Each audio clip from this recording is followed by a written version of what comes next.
Assalamualaikum warahmatullahi wabarakatuh.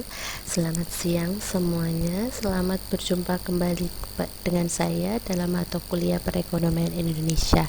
Untuk pertemuan yang ke-16 ini saya akan menyampaikan review materi untuk UAS.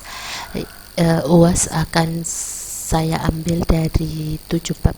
Yang pertama, globalisasi ekonomi, perkembangan koperasi dan UMKM, itu presentasi kelompok 4, nasionalisasi ekonomi, kemudian ketenaga kerjaan, kemudian MB3EI, kemudian yang keenam pembangunan inklusif, dan yang terakhir dualisme.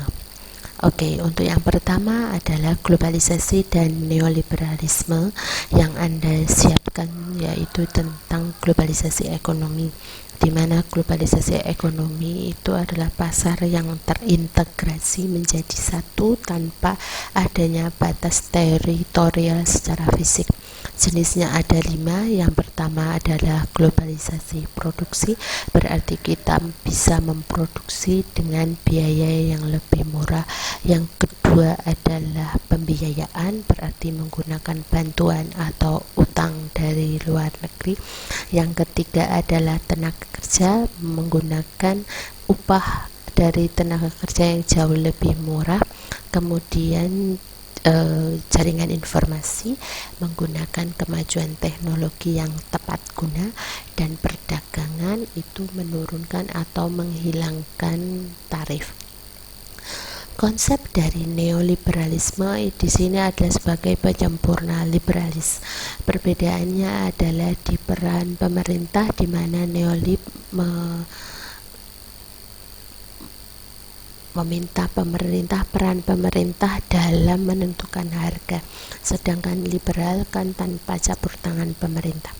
Kemudian konsensus Washington yang dibentuk oleh IMF itu harus ditaati oleh negara mitra. Isinya ada 10. Yang pertama, disiplin fiskal, meningkatkan penerimaan pajak. Kemudian yang kedua adalah pengeluaran publik, terutama khusus untuk kesehatan dan pendidikan. Reformasi pajak berarti memperluas pemungutan pajak. Kemudian liberalisasi perdagangan, berarti tanpa adanya tarif, perlakuan yang sama antara investor asing dengan domestik.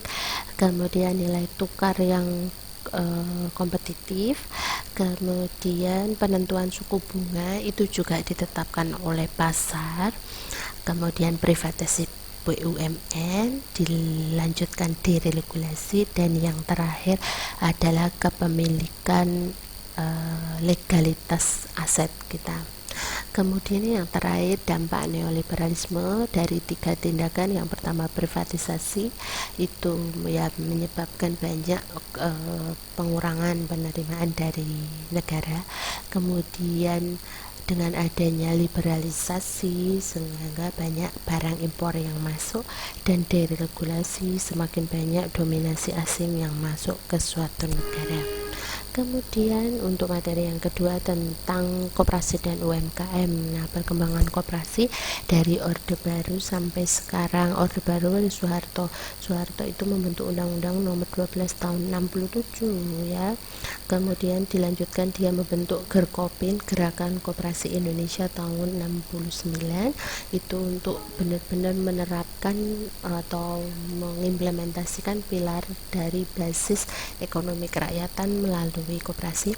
Kemudian 1 tahun kemudian membentuk DKOPIN, Dewan Koperasi Indonesia, dia mengedepankan kualitas koperasi. Kemudian dibentuk Undang-Undang Baru Perkoperasian Nomor 25 tahun 92 yang sampai saat ini masih dipakai, dan 2017 mengadakan kongres terkait bagaimana memodernisasikan koperasi, bagaimana mengembalikan pasal 33, bagaimana melakukan pendidikan koperasi agar regenerasinya tetap terus berlanjut. Peningkatan kelembagaan untuk koperasi ada 5 tahap. Yang pertama adalah membangkitkan, yang kedua memberdayakan, yang ketiga mengembangkan, yang keempat penguatan, dan yang terakhir penataan administrasi. Kemudian konsep UMKM, apa bedanya mikro, kecil, menengah? Dilihat dari aset. Mikro itu asetnya 50 juta dengan omset maksimal 300 juta, tenaga kerjanya kurang dari 4. Kalau kecil, asetnya maksimal 500 juta, omset 2,5 miliar, tenaga kerjanya 5 sampai 19 orang. Kemudian kalau menengah, maksimal 1 miliar, asetnya, omsetnya 50 miliar, dan maksimal tenaga kerja 99 orang. Tantangan UMKM di tengah krisis atau di tengah pandemi, padahal kita tahu potensi UMKM itu kan menyerap tenaga kerja, menyumbang PDB, melakukan diversifikasi produk, tapi tetap perlu ada pembaharuan terkait masih banyak yang belum dapat izin, bahan baku yang mereka gunakan masih impor, biaya tenaga kerjanya mahal, seperti itu. Kemudian materi yang ketiga adalah nasionalisme ekonomi, berarti itu kita mengurangi dominasi asing untuk tetap mencapai pertumbuhan ekonomi yang tinggi. Nah, kebijakan ini tidak hanya ada di Indonesia, tapi juga ada negara-negara di luar negeri. Contoh Amerika dengan slogannya Buy American Act, Eropa menggunakan Anti Foreign Takeover, Singapura dengan kebijakan Resilient Package, dan Indonesia mengutamakan ekonomi kerakyatan melalui pendidikan gratis, pembangunan pertanian, dan jiwa wirausaha. Kemudian proteksi kebijakan yang dipakai sebenarnya 13, tapi mayoritas yang dipakai 4. Tarif, pajak, berarti ya kuota itu pembatasan, subsidi itu yang paling menguntungkan karena si produsen dikasih bantuan agar dia tetap produksi dan mengekspor. Dan yang terakhir hambatan administrasi, mungkin kalau ada barang yang masuk kita lihat dari standar keamanan atau kesehatan. Kemudian sistem logistik di Indonesia masih kurang efisien, cukup tinggi biayanya 24% dari PDB karena kita belum memiliki gudang. Kita baru punya gudang waktu Pak Jokowi pertama menjabat, namanya sistem resik gudang. Nah, sebelumnya kita cuma nitip dan itu pun bayar. Kemudian hilirisasi, jadi itu meningkatkan nilai tambah suatu bahan mentah. Contoh kita kalau jual nikel, bahan mentahnya cuma 20 sampai 40 dolar. Kalau diolah dulu menjadi stainless steel bisa laku 2000. Berarti kan kita meningkatkan nilai tambah dari bahan mentah tersebut.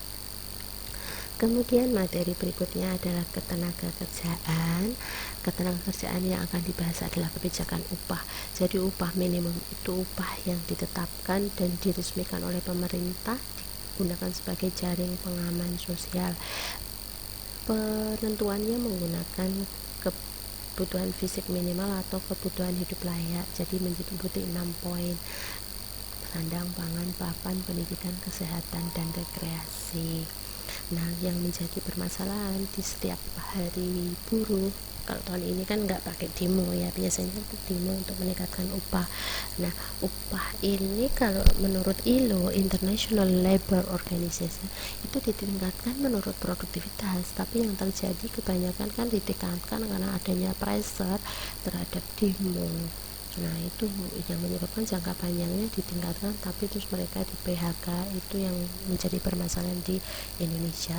Kemudian undang-undang ketenagakerjaan, dirasakan bahwa undang-undang ketenagakerjaan Indonesia itu tuh termasuk undang-undang yang kaku di Asia Timur, menyangkut pesangon, dimana setiap 3 tahun dan kelipatannya itu yang namanya pesangon harus diperbarui. Kemudian kalau dia diberhentikan 3 tahun masih harus ditambah hak pengganti 15%. Masih ada juga biaya pemutusan hubungan kerja. Nah, kan itu sangat merugikan produsen dan itu akan menghambat pertumbuhan lapangan kerja kalau undang-undangnya terkesan kaku. Itu ranking 23 dari 24 negara kita dianggap kaku. Kemudian perlindungan tenaga kerja, baik itu wanita, tenaga kerja anak ataupun pria, setiap tenaga kerja itu wajib mendapatkan 3 jaminan. 1, kesehatan, itu baik di dalam kerja ataupun di luar. Kemudian di tunjangan tunjangan kerja ya, itu ya saat dia bekerja. Kemudian yang ketiga jaminan hari tua, nah itu nanti bisa kayak bentuk pesangon seperti itu. Oke, kemudian pengangguran itu bisa ada di setiap negara, itu juga muncul bukan hanya karena lapangan pekerja sedikit, itu juga bisa terjadi karena upah yang ditawarkan tidak sesuai. Mungkin jarang di negara berkembang masuk dia nggak dapat kerja cuma karena upah ya kan. Tapi kalau di negara maju, kalau upahnya nggak pas, mereka nggak mau kerja, apalagi dia bekerja yang bukan kompetensinya, karena produktivitasnya rendah, dia akan digaji rendah. Dan yang terakhir juga bisa karena serikat pekerja yang kurang berjuang atau belum terpenuhinya perjuangan mereka, itu juga bisa menyebabkan pengangguran. Nah, cara mengatasi pengangguran sebenarnya yang benar itu disesuaikan. Kan pengangguran macam-macam. Contoh ada pengangguran struktural, friksional, ada pengangguran musiman. Jadi treatment yang diberikannya pun beda, tidak terus menciptakan lapangan pekerjaan. Nah, kalau pengangguran musiman dia bergantung pada pertanian. Nah, kalau memang musimnya belum tanam, dia membuka lagi apa? Karena tergantung musim, bisa treatmentnya memberikan keterampilan agar dia bisa double pekerjaannya, tidak hanya tergantung pada pertanian. Atau struktural itu saat siklus pergantian struktur ekonomi. Nah, itu kan tidak hanya kita yang menciptakan pekerjaan, dia juga bisa maksudnya membuka pasar di luar negeri. Kemudian MP3I, latar belakang munculnya MP3I karena masih banyaknya daerah tertinggal. Indikator dari daerah tertinggal itu sendiri dari infrastruktur, dari pemanfaatan sumber daya alam, dan yang ketiga itu adalah sumber daya manusia. Nah, kemudian roadmap dari dibuatnya MP3I di tahun 2010, harapannya pendapatan per kapita kita mencapai 3.000 dan itu sudah tercapai. Kemudian 2025 adalah sekitar 14.250, kemudian 2045 tercapai 44.500. Sekarang kondisi Indonesia masih 4.900, jadi butuh perjuangan untuk mencapai roadmap tersebut. Kebijakannya ada 3, pembangunan koridor ekonomi ada 6, konektivitas menghilangkan tumpang tindih, dan center of excellence ada kawasan ekonomi khusus ada 15 kawasan. Oke, evaluasinya yang bisa dievaluasi adalah koridor ekonomi, yaitu bagaimana sumbangsih mereka terhadap perekonomian Indonesia. Yang paling tinggi adalah Papua 15,43%, disusul oleh Sulawesi sebagai pusat perikanan, pertanian, perkebunan 9,6, kemudian di Bali pariwisata 6,8, dan Jawa sebagai pusat industri 6,68. Itu. Kemudian yang ke-6 ada pembangunan inklusif. Pembangunan inklusif itu adalah suatu konsep pembangunan yang memberikan kesempatan yang sama kepada semua orang untuk berpartisipasi dan menikmati hasil dari produksi. Indikator pengukurannya ada 8. Yang pertama pendapatan per kapita, yang kedua kesempatan kerja, yang ketiga infrastruktur, yang keempat akses pendidikan, yang kelima akses infrastruktur, yang keenam kesetaraan gender, yang ketujuh JPS, dan yang kedelapan tata kelola. Memang hampir sama seperti SDGs karena memang dia muncul akibat SDGs. Syarat utama pelaksanaan pembangunan inklusif kan tadi kesempatan sama, maka dia harus dikasih satu hak kebebasan dalam hak politik, sosial, ekonomi, akses memenuhi kebutuhan dasar juga dikasih kesempatan yang sama, dan akses untuk mendapatkan program-program kesejahteraan juga diberikan kesempatan yang sama. Dan yang terakhir evaluasi pembangunan inklusif sudah jalan, nilai kita itu kalau dilihat dari indikator 8 indikator tadi ada 3,57, skornya. Yang masih kurang adalah di kesempatan kerja atau tingkat pengangguran dan akses infrastruktur. Kemudian kita menduduki peringkat 22 dari 49 negara yang menerapkan pembangunan inklusif. Dan yang terakhir adalah dualisme ada 3 macam. Dualisme sosial karena kegagalan sistem ekonomi liberal sehingga memunculkan kategori suatu negara maju dan negara berkembang. Dualisme teknologi ditemukan oleh Higgins karena perubahan dari teknologi tradisional ke modern menghasilkan yang namanya pasar tradisional dan retail. dan regional itu karena perbedaan pembangunan, baik itu kita bisa analisis pakai aspek ekonomi bahwa kawasan barat Indonesia jauh lebih mendominasi, ataupun non ekonomi juga Jawa yang masih mendominasi. Demikian dari saya tentang review. Apabila ada yang kurang jelas silahkan langsung ditanyakan saja kepada saya. Selamat belajar, selamat menempuh ujian, semoga hasilnya baik dan Anda juga mendapatkan ilmu yang bermanfaat.